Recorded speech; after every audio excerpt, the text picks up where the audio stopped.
Tu savais que, à travers les films que nous regardons, il y avait certains codes qui se cachaient, mais que nous ne voyons pas tous. Reste, juste après ça, pour découvrir cela.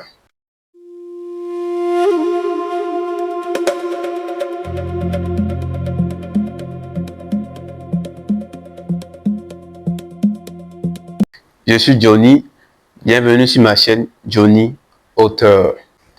Le premier film de cette série s'intitule Dune. Nous allons faire une série de 4 films, mais le premier s'intitule Dune. Et avant de vous faire un bref résumé du film, sachez une chose importante.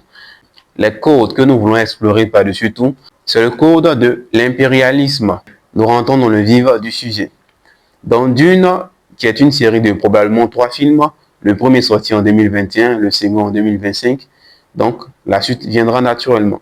Dans Dune, on nous parle d'un un peuple qui vit dans les dunes, dans les déserts, dans les sables reculés, mais qui est immensement riche par ses sous-sols, par son sous-sol, par ses biens, par ses ressources naturelles. En même temps, c'est un paradoxe. En plus d'être riche par ses sous-sols, par la ressource naturelle, elle est aussi pauvre. Ce peuple ne dispose d'absolument rien. Et derrière, il y a les grandes puissances maniées de main de maître par l'empereur. Et ces puissances viennent à tour de rôle, par année, par moment, puiser des épices, puiser du cuivre, puiser ses richesses et s'en aller avec à tour de rôle sur une certaine période. Seulement, ce peuple n'attend juste qu'un libérateur, un messie, annoncé par la prophétie afin de les libérer. C'est un peu autour de cette trame narrative, ou encore à partir de ce scénario que se déroule le film. Le film lui-même, Dune, est un roman qui a été adapté au cinéma. Voici l'essentiel qu'on peut retenir, sans toutefois vous spoiler le film. Il est disponible, vous pouvez aller le voir pour vous faire vos propres avis dessus. Le peuple qui vit dans les déserts, dans les dunes, est absolument pauvre et est en même temps dans la position du dominé. Celui qui se fait dominer par les dominants. Les dominants qui écrivent l'histoire, qui racontent l'histoire selon leur bon vouloir et qui asservissent qui ils veulent, par les fortes puissances militaires, par leurs armes, par leurs engins de mort, par leurs gadgets, par leur terreur, par leur force, par leur puissance de frappe. Ils s'imposent partout où ils vont. Et en cas de refus, c'est la guerre déclarée. Ils vous écrasaient et prenaient ce qu'ils voulaient de gré comme de force. C'est un peu à ce système qui répond en quelque sorte l'impérialisme dans ces films, sous ce regard. Nous venons vers vous, nous vous proposons quelque chose, nous vous asservissons, et si vous refusez, nous vous détruisons. La règle est claire. Il faut donner sans jamais se soucier à qui est-ce que nous donnons. Mais nous devons le faire pour notre survie.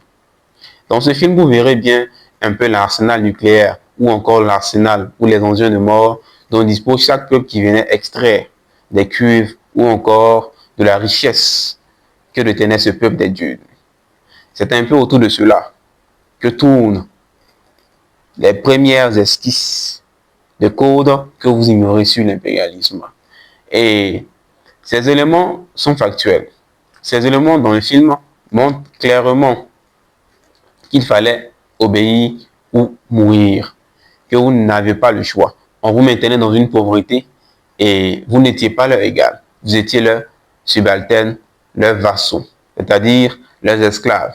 Et vous ployez le genou et vous détruisez tant physiquement, psychologiquement que spirituellement. Ils asservissaient des cultures et des traditions sans nul paraître. Mais le comble est que d'autres paraissaient simples dans le fond.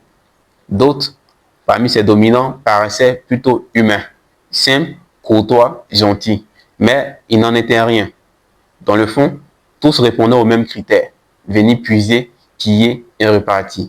Peu importe la manière, qu'elle soit douce ou forte, pacifiste ou pacifique ou quoi je ne sais, c'était le même procédé.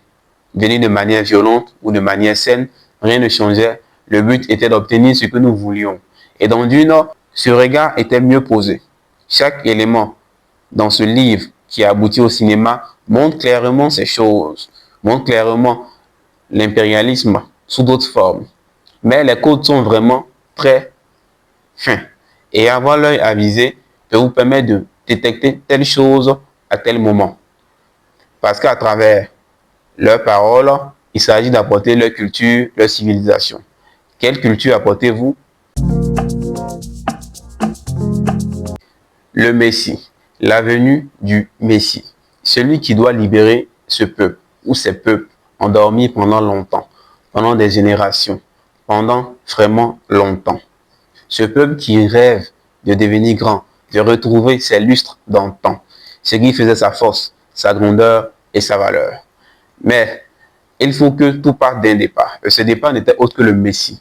Dans le film, une figure représentait bien cela, l'espoir. Et ce Messie généralement donnait l'espoir. L'espoir à ce peuple de se battre pour qui ils étaient, de se battre pour leur histoire, de se battre pour leur peuple, de se battre pour leur âme, de se battre pour ce qu'ils chérissaient tant, ce qu'ils aimaient, ce qu'ils voulaient protéger par-dessus tout. Et ce combat se voyait, se faisait par l'intermédiaire d'un Messie qui guidait toujours le peuple, qui apportait toujours la force et qui guidait les uns à travers sa lumière au réveil. Ce réveil qui devait leur permettre de ne plus se soumettre, de ne plus courber les chines, de ne plus se faire dominer, ni écraser par ces mêmes d'hier qui leur ont fait tant de mal. C'est aussi sous le regard de ce même Messie que les changements vont s'opérer. Et les changements qui vont s'opérer vont aboutir à de nombreux changements, à des changements qui vont vraiment propulser et envoyer loin ces mêmes pensées, ces mêmes actes. Et surtout, à constituer des rébellions, pas des rébellions, mais des réveils, la révolte. Se révolter pour sa liberté, pour sa patrie, pour son peuple, pour ce que nous voulions, notre liberté.